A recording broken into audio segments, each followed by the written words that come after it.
Hello. I think we are live. Everyone, sorry. First, I need to apologize for the delay in starting today. I had a minor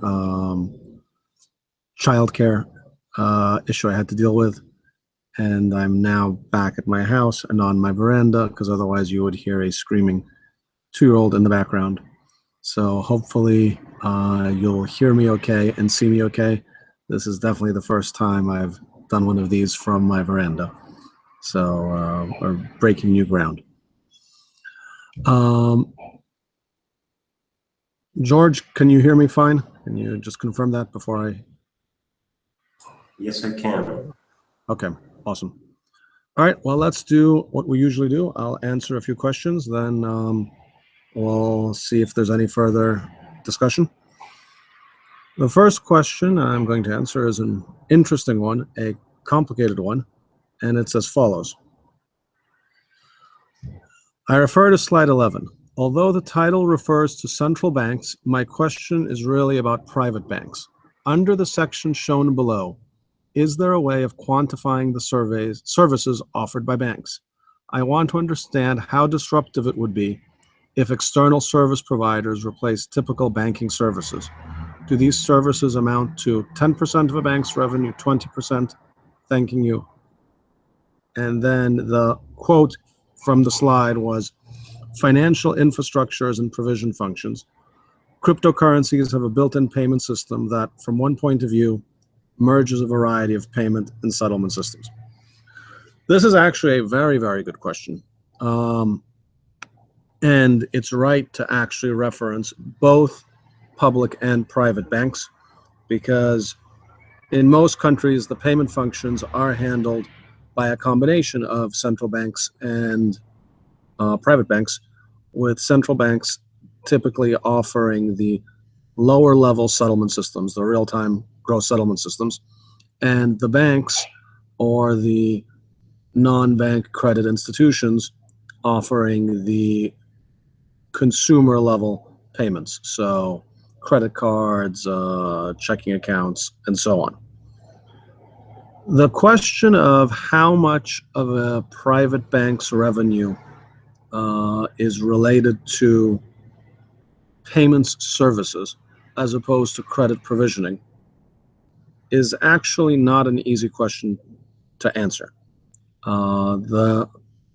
a very simplistic view, you would look at a bank's income statement and look for these two sections. So the bank's income statements show net interest margin at the first level. So that is the lending function of a bank. And so that lending function of a bank, the net interest margin is the difference between the interest the bank is earning on the loans it's giving versus the interest that it's paying on the different sources of capital that it's using to make the loans.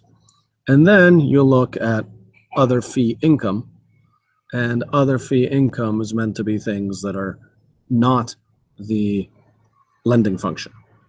I'll take a side note and say even that's not actually right, because on a lot of the banks are now in fairly consolidated financial institutions and include retail banks and commercial banks and investment management firms and all types of detailed or institutional services that have nothing to do with the payment system. So even that's not actually what the income statement of a JP Morgan Chase would look like. But let's assume our platonic bank that's not doing any of these other things. There is, and I'll chat it here, and George, can you chat it further along? This exact question was the subject of a very large study by the Federal Reserve Bank of New York that was trying to figure out the answer to the question, because the banks would say, and this is from the study, I'm going to quote some figures, the banks were making statements along the lines of only 7% of our revenue is coming from fees, because in general, fees are viewed as unpopular. Nobody actually likes to be charged fees. People can accept they're going to be charged interest to borrow, money and that there's going to be a margin on that, but no one's a huge fan of fees. The Federal Reserve did a study of the top 25 bank holding companies and said, well, first of all, they're not including all the fees when they talk about fees. And then also, is a credit card really not a payment product? How much of a credit card is a payment product versus a credit provisioning product? And maybe some of that revenue should be included as well. And what I'm going to do is chat the link to the study, because this has, let's see, how many pages of detail on this topic? 70 pages of trying to 17 pages trying to answer this question. And there are ways you could look at the figures and conclude that as much as 44% of the revenue of bank holding companies has something to do with payments. I suspect both of those are overly extreme views, that I think the 7% is too low. The 44% is probably too high for the average bank.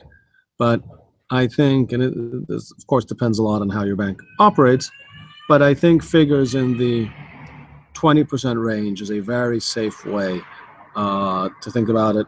It could be higher. It may be a little bit lower. It could be higher, but I think that's a safe, at a very, very rough estimate level way to look at it, which is another way to say that it's meaningful. It's a lot of money.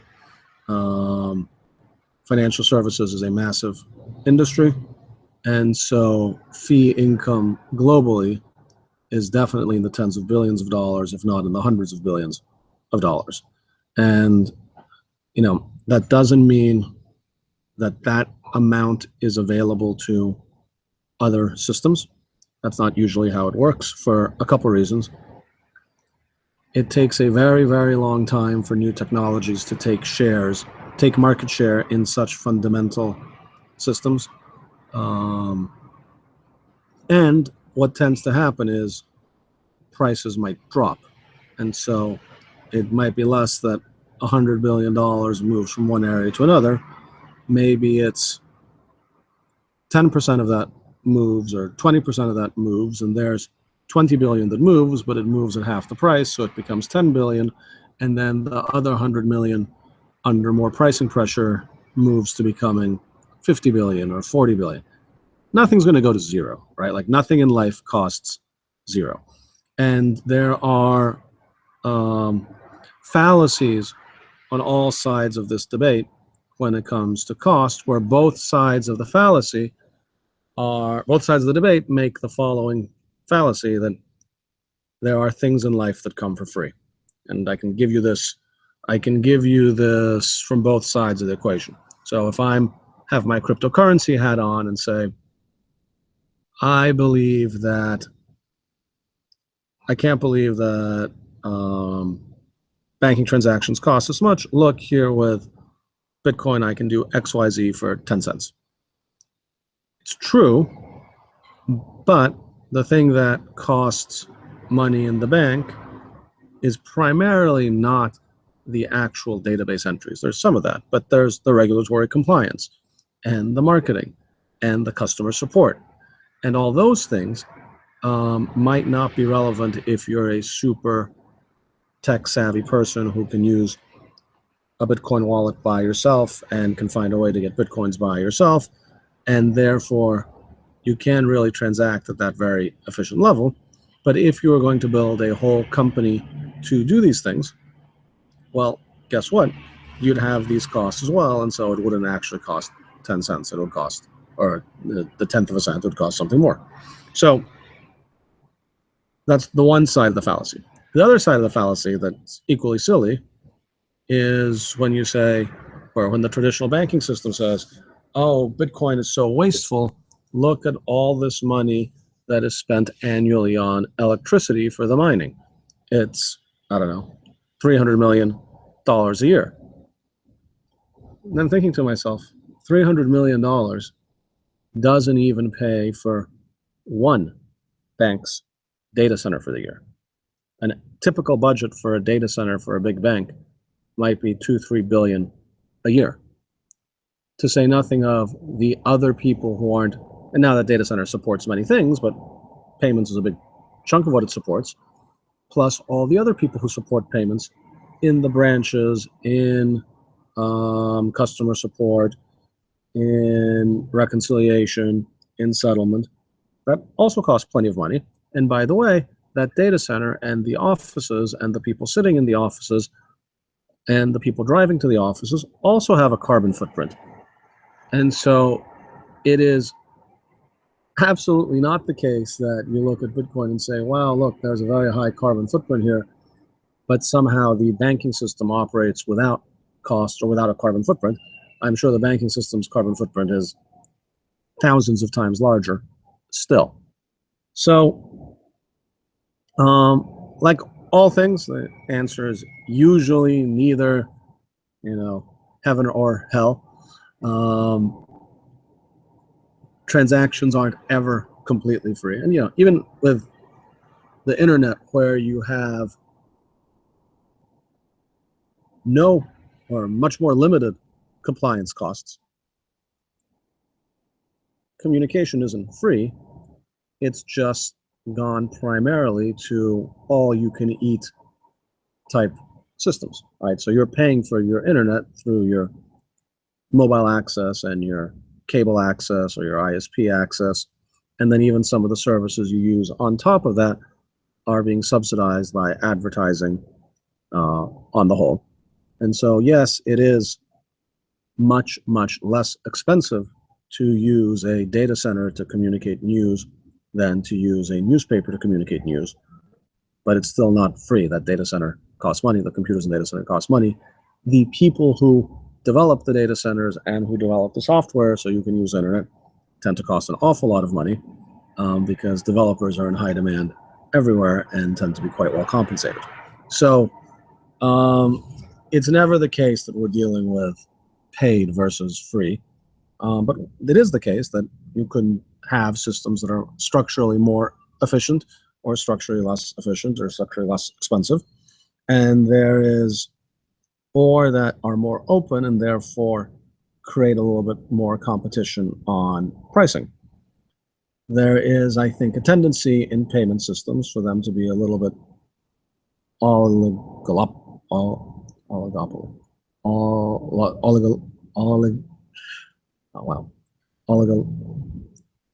be a little bit of an oligopoly.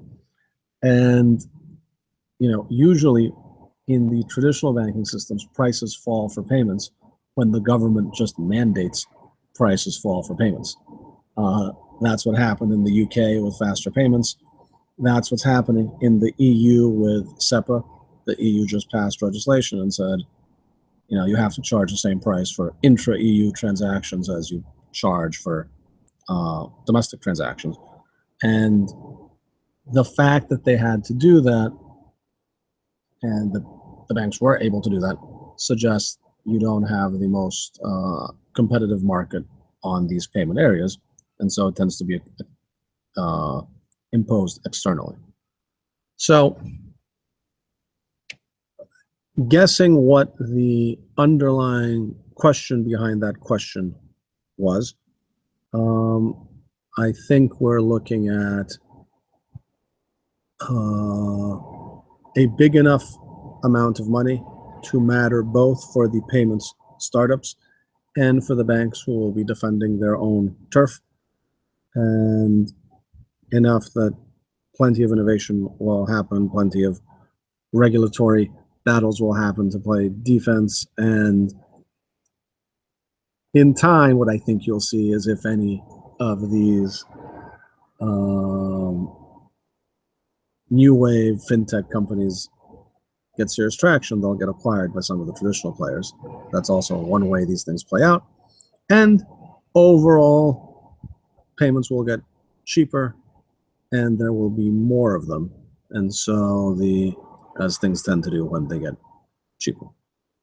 I hope that helps answer your question. And if you want more detail, there is a full Federal Reserve study on this topic. It's a little outdated, but I think it will give you the general picture.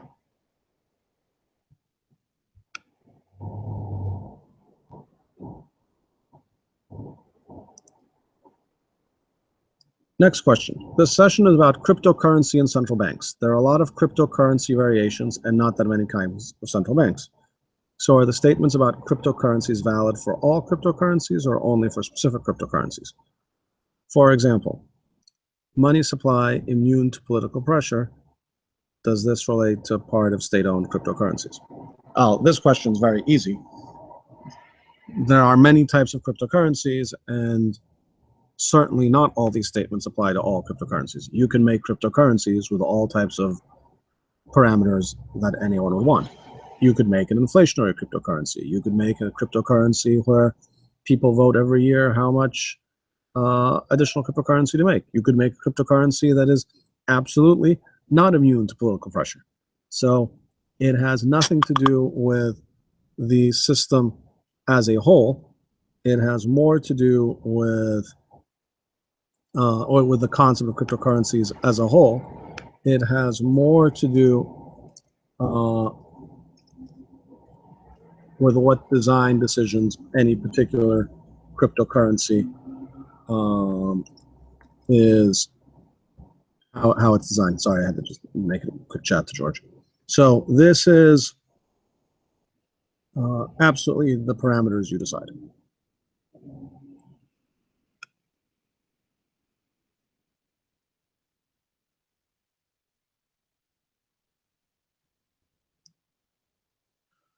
This is a pure macroeconomics question, which I'm not going to delve into great detail because it's not a macro course, but do I think the monetary expansion, particularly as caused by central banks, is the prime cause of the boom and the bust cycle?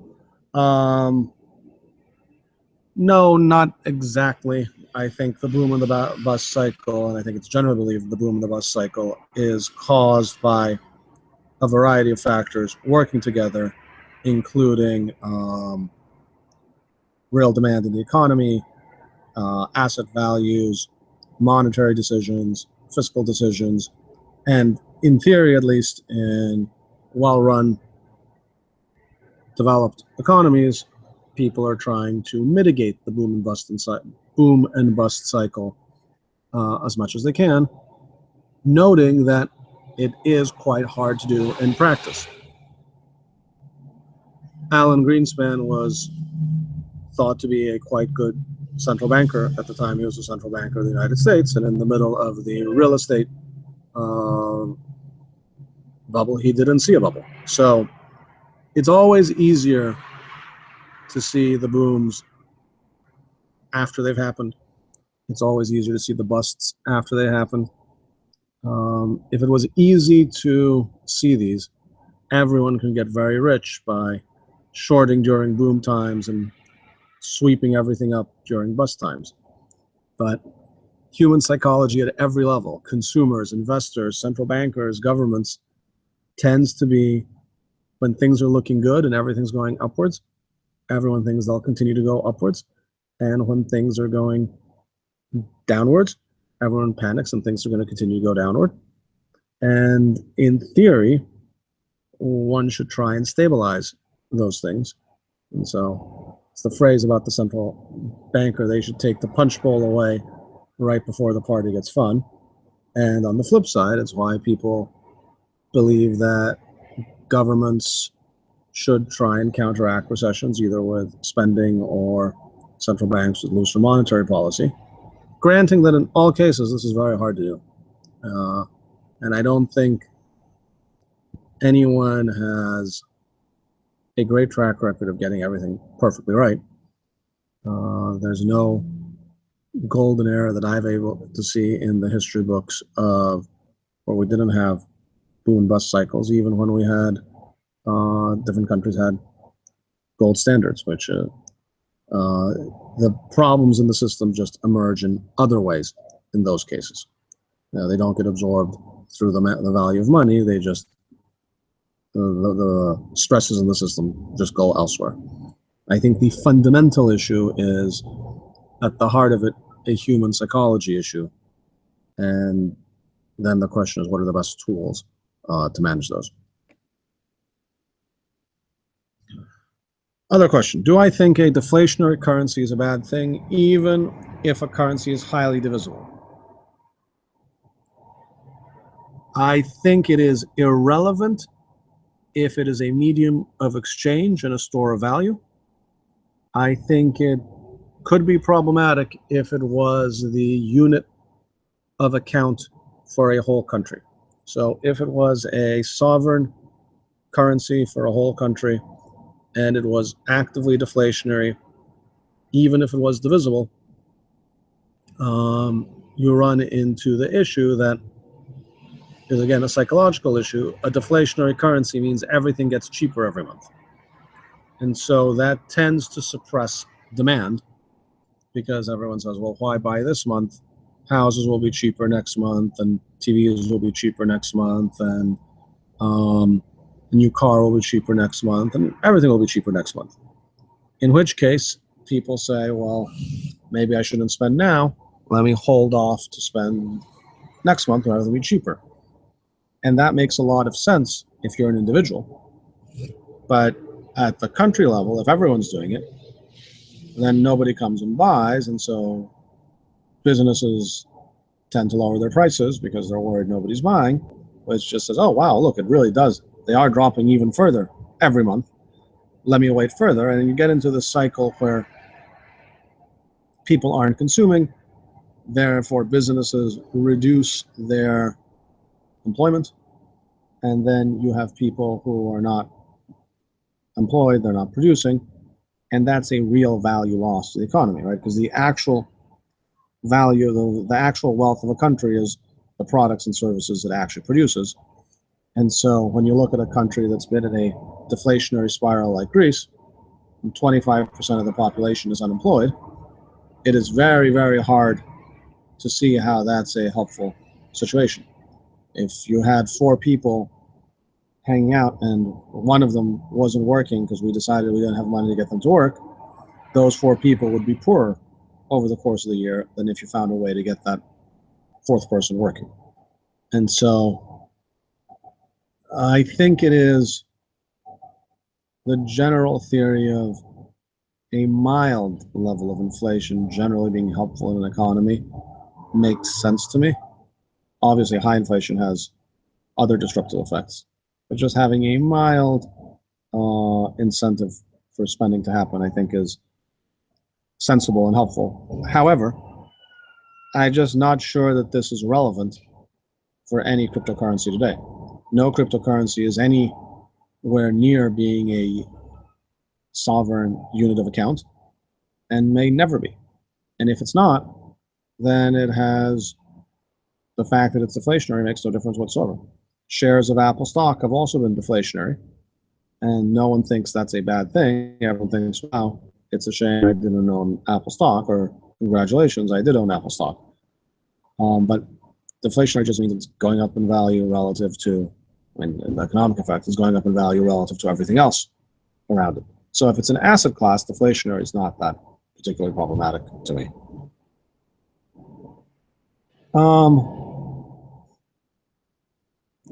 Now I'm going to go to a difficult question. I'm not going to answer it. I'm just going to read it. I was wondering, what would the equilibrium nominal interest rate, real interest rate, and price deflation in Bitcoin world be when it reaches the 21 million total coins issued, and assuming that the world's single currency would be Bitcoin? My answer to that is I have absolutely no idea. I couldn't tell you what the equilibrium normal interest rate for the Eurozone is going to be in 12 months from now. Because if I did, I could be very rich as a trader or an investment manager. And very, very smart people still don't know the answer to that question. So what it would be if we had A, one world currency, and B, that currency was Bitcoin, and C, there was no more Bitcoin being issued, and God knows what that would mean at that point for the economy, and therefore what interest rates would be, I have no idea. And I would suggest that anyone who says they have any idea on that has no idea what they're talking about, because I think that's an impossible question to answer. I think one of the things that, now the second part of the question is a little bit more answerable. And the second part of the question is, how would you compare the interest rate in a 100% Bitcoin deflationary world compared to the real interest rate in a fiat world? Does it represent the time value of money and the market credit risk? I think so. Now, the conceptually that makes sense to me, but the time value of money might be different in that case, right? So in the market credit risk, clearly, and not just the market credit risk, you're talking about the actual borrower credit risk, but the time value of money, what it would look like in that world versus today might look different, I would hazard to guess. But what those values would be, I have no idea. I'm going to take the same sort of non-answer to the next question by the same gentleman. It says, Bitcoin is debt-free and without fractional reserve lending. Would you like to discuss this further and what implications you could have for the economy?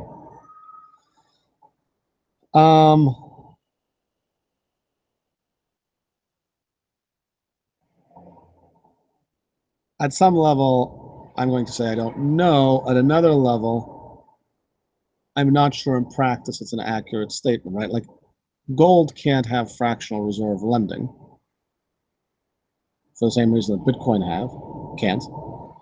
And then what happened is people started trading vouchers in exchange instead of gold. And bit by bit, that became paper currency that was backed by gold, and then less so than it was backed by gold. So I'm not sure the implied conclusion is justified. So the implied conclusion is, oh, look, I can see how many Bitcoins exist, right? And because I can see how many Bitcoins exist, people can't fractionally lend. Well, the same is true for gold, and people ended up fractionally lending anyway, right? That ends up happening for, I believe, non-technological reasons. Bitcoin's not the first scarce asset in the world, let's put it that way.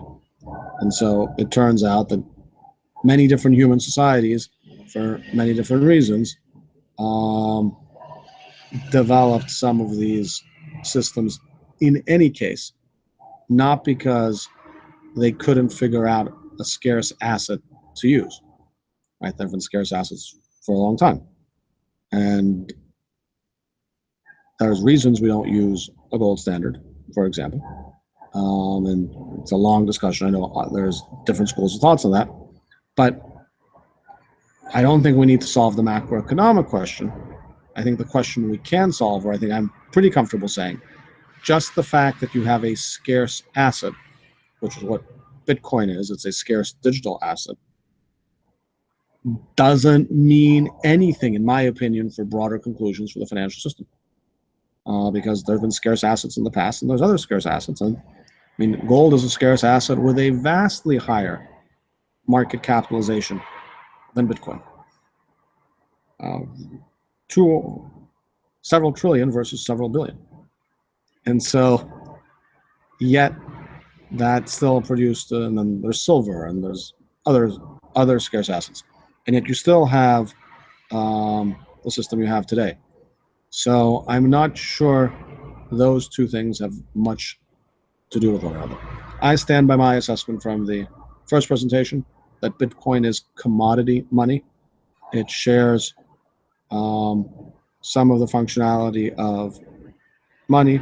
It shares some of the functionality of a commodity.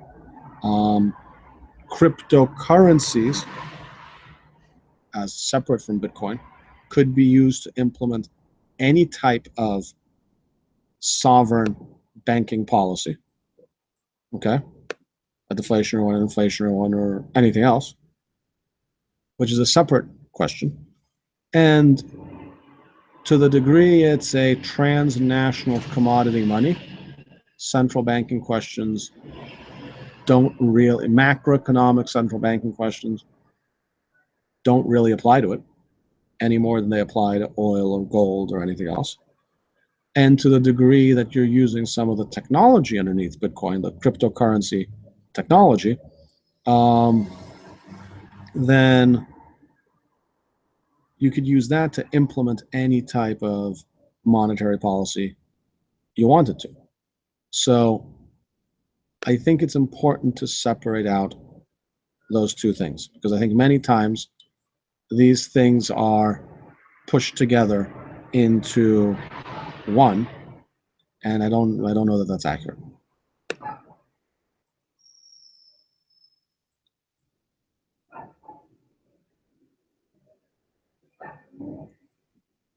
Okay, that covers the initial questions we had. I think I had a follow-up question. Yes, from the same gentleman. While the monetary supply of Bitcoin is mathematically defined and limited, there is no limit on the amount of derivatives that can be built on top of Bitcoin using Bitcoin as a settlement currency. What is the impact of this in Bitcoin monetary supply? Can banks create credit default swaps in Bitcoin and influence equilibrium rates within Bitcoin to their favor? I agree with you. There is no limit on anyone creating derivative instruments on anything other than whatever regulations exist for financial instruments in your jurisdiction where you live.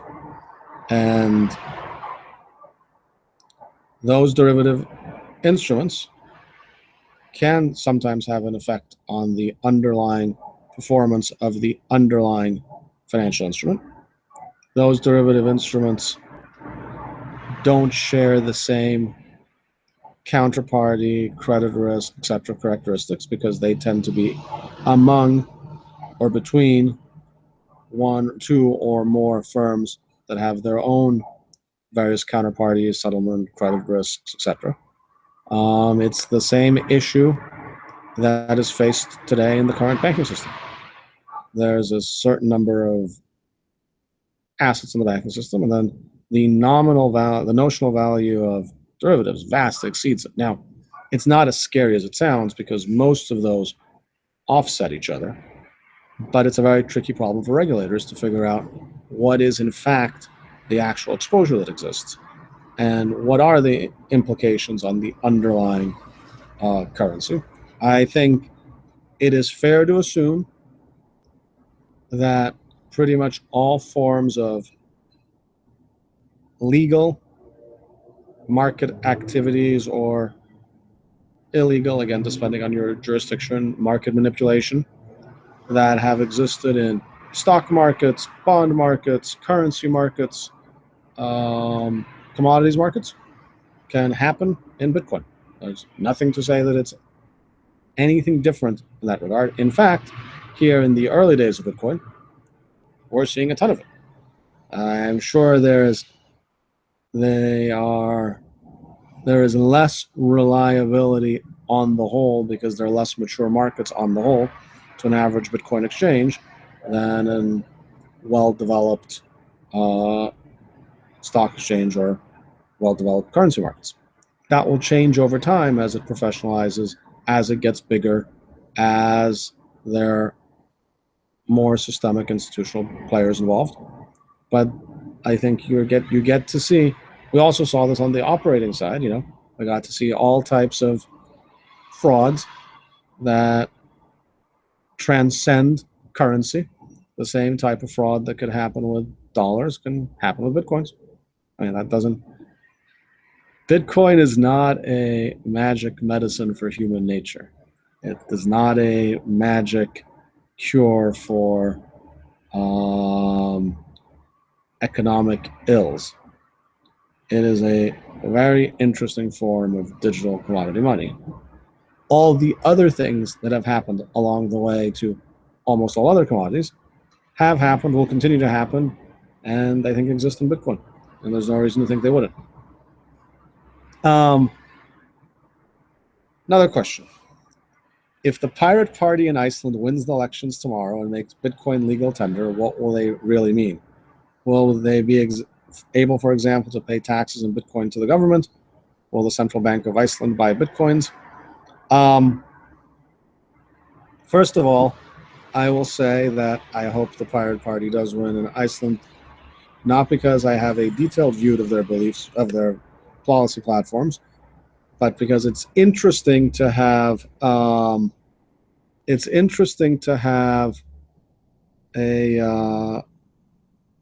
very different philosophy in a governing party.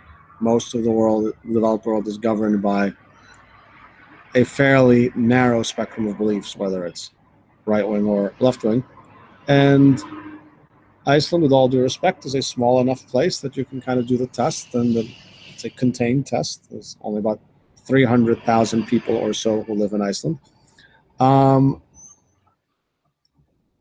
I can see them saying you can pay taxes in Bitcoin. By the way, I don't see why any country wouldn't allow that. I really don't see what the big deal is.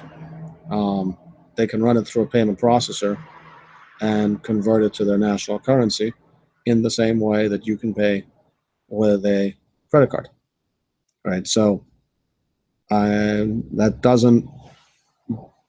wouldn't find that very shocking. I think it would be surprising if they replaced their national currency with Bitcoin, because they having a national currency gives you policy flexibility. And you noticed even after their quite tough financial crisis, there was not a big push to join the EU and Eurozone, which, it was up in there for a couple of years, but it looks like they're not going to go in that direction.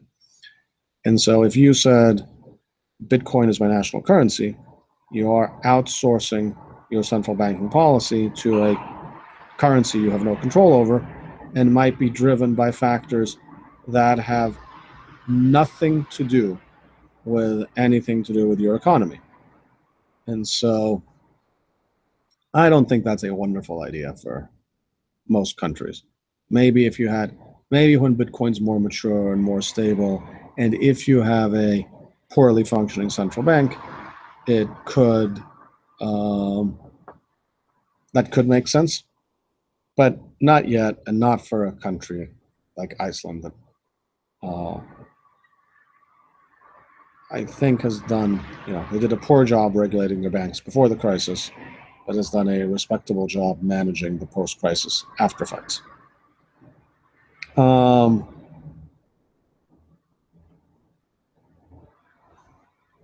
Yeah, I'm seeing in the comments now, Aurora coin. I remember that. I mean, I don't think it had anything to do with the government per se. I think it was a private initiative. And ultimately, that just was effectively an altcoin in a way that many of the other ones were, without any huge distinctiveness. So it was interesting, but not much of an exciting experiment.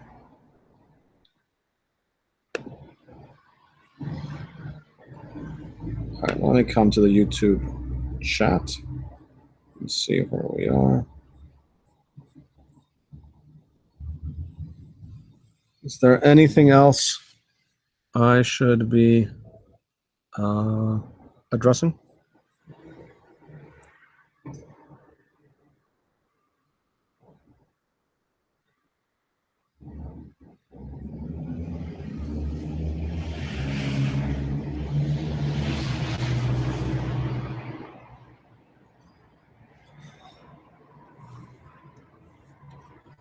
Okay, well, if there are no other questions, let me thank everyone for